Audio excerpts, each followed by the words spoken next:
శుభోదయం మిత్రులారా, ఇది రహీం 7am వార్తలు. గత 24 గంటల్లో జరిగిన ముఖ్యమైన ప్రపంచ, జాతీయ, రాష్ట్ర వార్తలను ఇప్పుడు చూద్దాం. ప్రపంచ వార్తలు. బంగ్లాదేశ్ టీ20 వరల్డ్ కప్ నుంచి తప్పుకుంది. భారతదేశంలో జరగనున్న టీ20 వరల్డ్ కప్ నుంచి బంగ్లాదేశ్ అధికారికంగా తప్పుకుంటున్నట్టు ప్రకటించింది. భద్రతా కారణాలు, అలాగే మ్యాచ్లను శ్రీలంకకు మార్చాలన్న అభ్యర్థనను ఐసీసీ తిరస్కరించడమే దీనికి కారణం. దీంతో టోర్నమెంట్ షెడ్యూల్పై ప్రభావం పడే అవకాశం ఉంది. ట్రంప్ బోర్డ్ ఆఫ్ పీస్ ప్రారంభం. దావోస్లో అమెరికా మాజీ అధ్యక్షుడు Donald Trump board of piece అనే కొత్త శాంతి సంస్థను ప్రారంభించారు. ఈ సంస్థలో శాశ్వత సభ్యత్వం కావాలంటే దేశాలు $1 బిలియన్ చెల్లించాల్సి ఉంటుంది. బ్రిటన్, ఫ్రాన్స్ వంటి దేశాలు ఈ ప్రతిపాదనకు దూరంగా ఉన్నాయి. ప్రపంచ రాజకీయాల్లో ఇది వివాదాస్పద అంశంగా మారింది. బంగారం ధర భారీగా పడిపోయింది. గత గడిచిన రోజులో 24 క్యారెట్ బంగారం ధర ఒక్కసారిగా 10 గ్రాములకు $2,290 తగ్గింది. ఇది బంగారం కొనేవాళ్ళకి good news. Sunita Williams retirement. Senior NASA వ్యోమగామి సునీతా విలియమ్స్ అధికారికంగా రిటైర్మెంట్ ప్రకటించారు. అంతర్జాతీయ అంతరిక్ష కేంద్రంలో ఆమె చేసిన దీర్ఘకాలిక మిషన్లు చరిత్రలో నిలిచిపోతాయి. అంతరిక్ష రంగానికి ఇది భావోద్వేగ క్షణం. ఆస్ట్రేలియాలోని న్యూ సౌత్ వేల్స్ రాష్ట్రంలో ఉన్న లేక్ కార్జిలిగో అనే చిన్న పట్టణంలో కాల్పుల ఘటన జరిగింది. ఈ ఘటనలో 3 అక్కడికక్కడే మృతి చెందారు. మరొక వ్యక్తి తీవ్రంగా గాయపడి ఆసుపత్రిలో చికిత్స పొందుతున్నారు. ఈ కాల్పులు ఒక ఇంటి దగ్గరే జరిగినట్లు పోలీసులు తెలిపారు. ఈ ఘటన తర్వాత ఆ ప్రాంతాన్ని పూర్తిగా లాక్డౌన్ చేసి గన్తో ఉన్న వ్యక్తిని పట్టుకోవడానికి పోలీసులు పెద్ద ఎత్తున గాలింపు చర్యలు చేస్తున్నారు. ప్రజలు ఇంట్లోనే ఉండాలని అధికారులు హెచ్చరించారు. ఇక జాతీయ వార్తలు. జమ్మూ కాశ్మీర్ రాష్ట్రంలోని డోడా జిల్లాలో ఖన్నీ టాప్ దగ్గర భారత సైనిక వాహనం పర్వత రోడ్డుపై అదుపు తప్పి లోతైన లోయలోకి పడిపోయింది. ఈ ప్రమాదంలో 10 మంది భారత సైనికులు ప్రాణాలు కోల్పోయారు. 11 మంది సైనికులు గాయపడ్డారు. గాయపడిన వారిని వెంటనే ఆసుపత్రికి తరలించి చికిత్స అందిస్తున్నారు. ఈ ఘటనపై దేశవ్యాప్తంగా సంతాపం వ్యక్తమవుతుంది. ఇక ఆంధ్రప్రదేశ్ వార్తలు. విశాఖ రైల్వేలో రోబోట్ సదుపాయం. విశాఖపట్నం రైల్వే జోన్లో రోబోట్ ఆధారిత సదుపాయాన్ని ప్రారంభించారు. ప్లాట్ఫామ్ క్లీనింగ్, తనిఖీలు, ప్రయాణికుల సహాయానికి వీటిని ఉపయోగిస్తారు. ఇది స్మార్ట్ రైల్వే దిశగా పెద్ద అడుగు.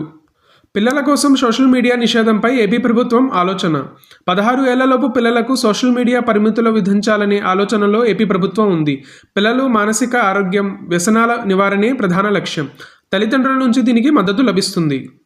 నెల్లూరులో ఆలయ భూమిపై సోలార్ ప్రాజెక్ట్. నెల్లూరు జిల్లాలో 100 ఎకరాల ఆలయ భూమిని లీజుకు ఇచ్చి సోలార్ ప్రాజెక్ట్ని ఏర్పాటు చేయనున్నారు. దీనివల్ల ఆలయాలకు ఏటా సుమారు 3 కోట్ల రూపాయల ఆదాయం రానుంది. పచ్చని విద్యుత్తుతో పాటు ఆలయాభివృద్ధికి ఉపయోగపడుతుంది. పోలవరం ప్రాజెక్టుపై విదేశీ నిపుణులు ఈరోజు ఢిల్లీలో కేంద్ర జలశక్తి శాఖతో సమావేశం కానున్నారు. ప్రాజెక్టు గడువులు, భద్రతా అంశాలపై తుది నివేదిక ఇవ్వనున్నారు. ఈ నివేదిక ఆధారంగా తదుపరి నిర్ణయాలు తీసుకుంటారు. Telangana phone tapping case.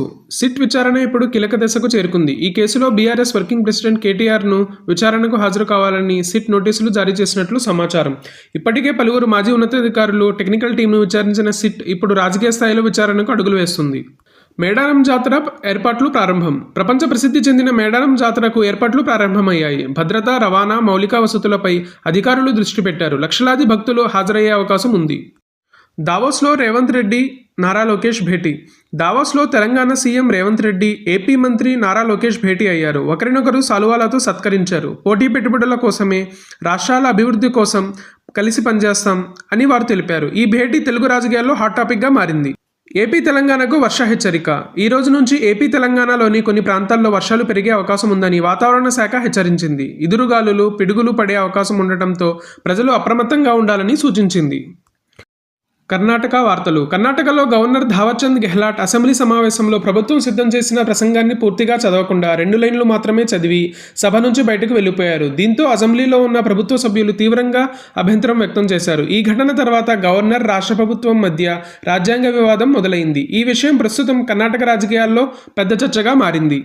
ఇవి ఇప్పటి వరకు ఉన్న తాజా వార్తలు. బంగారం ధరలు తగ్గుతున్న ఈ సమయంలో సామాన్యుడికి ఇది ఊరట కలిగించే విషయమే. కానీ ఆస్ట్రేలియాలో జరిగిన కాల్పులు మరియు జమ్మూ కాశ్మీర్లో మన సైనికుల మరణం మనల్ని కలిచివేస్తున్నాయి. మరిన్ని అప్డేట్స్ కోసం చూస్తూనే ఉండండి రహీం 7am వార్తలు. Please subscribe.